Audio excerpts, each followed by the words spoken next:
Breaking news. NRL announced the passing of Rob Burrow after brutal fight at Wembley Stadium. Under the arching vaults of Wembley Stadium, where echoes of triumphs past linger like ghosts in the floodlights, can a warrior's unyielding spirit turn a battlefield of defeat into an eternal arena of hope? The roar of 90,000 souls fills the air on this crisp October evening in 2025, the first clash of the Ashes series pitting England against the mighty Kangaroos, a spectacle revived after 2 decades of silence, the green and gold invaders facing a nation hungry for redemption.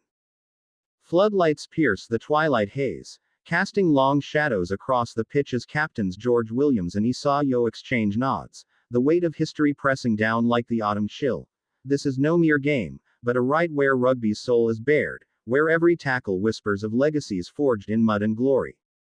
Please like, share, and subscribe for more sport talk content. Yet beneath the pageantry, a deeper current stirs. Rob Burrow, the indomitable Leeds Rhinos icon, whose number 7 jersey once danced through defenses like a fleeting dream, now stands as the silent heartbeat of the stadium, his presence invoked in banners and anthems, a man who battled motor neurone disease not with fury, but with a quiet fire that illuminated the darkness for all. As the whistle pierces the din, the Kangaroos surge forward, Reece Walsh's electric debut slicing through England's line like a bolt from the gathering clouds, the crowd's cheers fracturing into gasps, but in that moment of Australian dominance, the true battle unfolds not on the scoreboard, but in the hearts of those who came to honor a fallen brother. The score tilts mercilessly, 26-6 by the final siren, a brutal dismantling that leaves England's players slumped on the turf, sweat mingling with the first drops of rain, their dreams of an Ashes upset washed away in a torrent of green-gold precision, yet no one rises in anger. Instead, the stadium holds its breath for what comes next. At the 7th minute, as scripted in tribute, the players pause, arms linked across divides, and a minute's applause thunders through Wembley like a gathering storm. Fans from Hull to Sydney, rivals turned kin, rising as one for Burrow, whose number 7 was more than cloth. It was a beacon, a defiance against the thief that stole his stride but never his voice. In the stands, a father clutches his son's scarf, whispering tales of Burrow's darting runs at Headingley, while across the Atlantic Divide, Kangaroos supporters join the swell, their chants softening to murmurs of respect. This is the turning point, not of the match, but of the evening.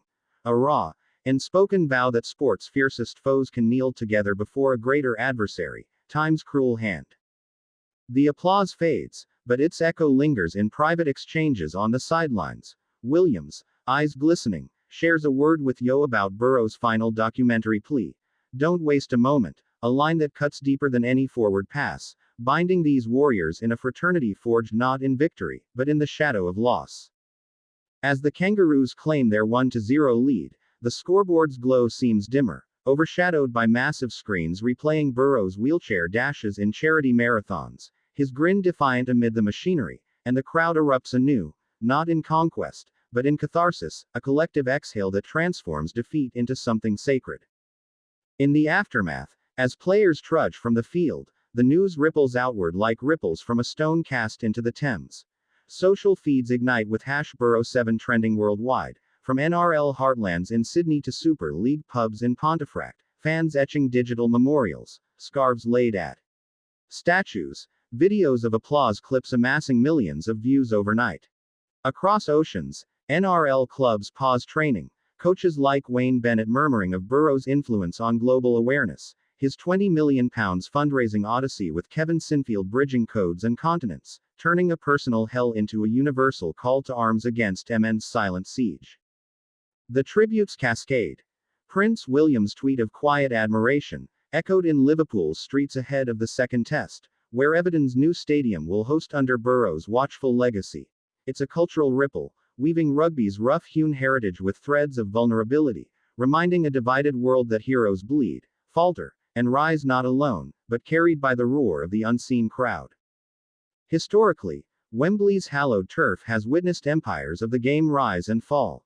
The 1929 Challenge Cup dawn, Orpheus' sprint into legend. But tonight, it cradles Burrow's story deeper, a Yorkshire lad who turned affliction into alchemy, his fight mirroring the grit of miners' sons who built the sport from colliery dust. Fan reactions pour in like monsoon rains.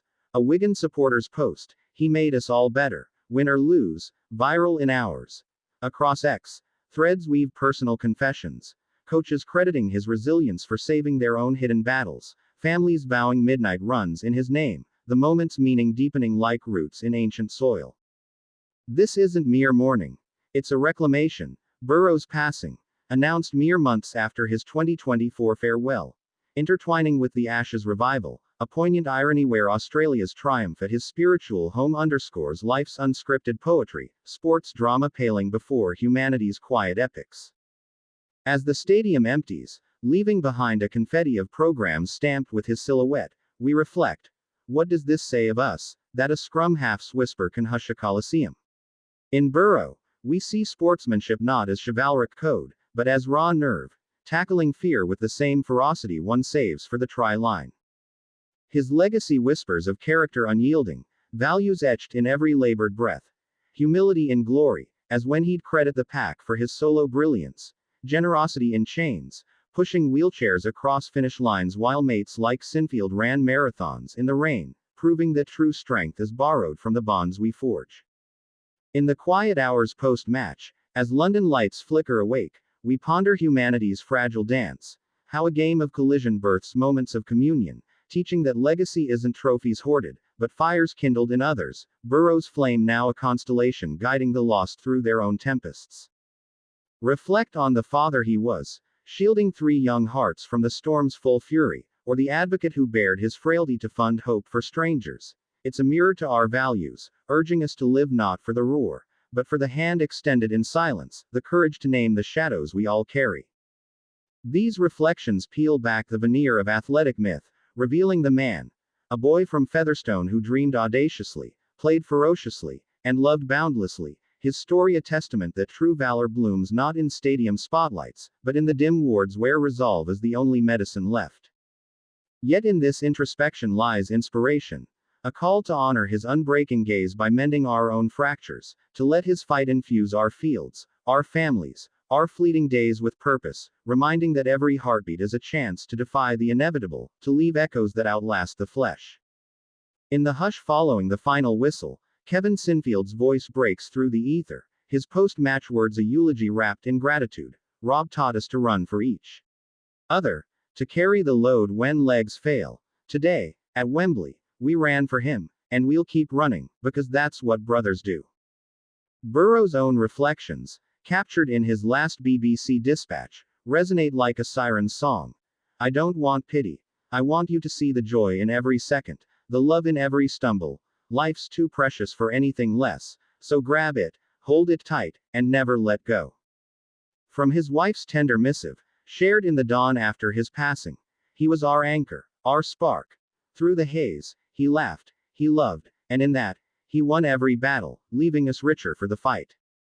And in Sinfield's raw confessional, eyes fixed on the Headingley horizon, "We raised millions, but he gave me everything. Perspective, purpose, the knowledge that vulnerability isn't weakness, it's the bridge to something unbreakable." As the Ashes series marches on, to Liverpool's docks, Leeds' embrace, Burrow's shadow lengthens, not in sorrow, but in light, a legacy that transcends turf and try, weaving into the warp of who we are. Warriors all, bound by the beautiful brutality of being human. This moment at Wembley, brutal in its verdicts yet boundless in its grace, whispers a truth beyond the sport. A reminder that in the clash of bodies and the swell of souls, we find not just heroes, but mirrors, urging us to live fiercely, love deeply, and leave the world a fraction less afraid.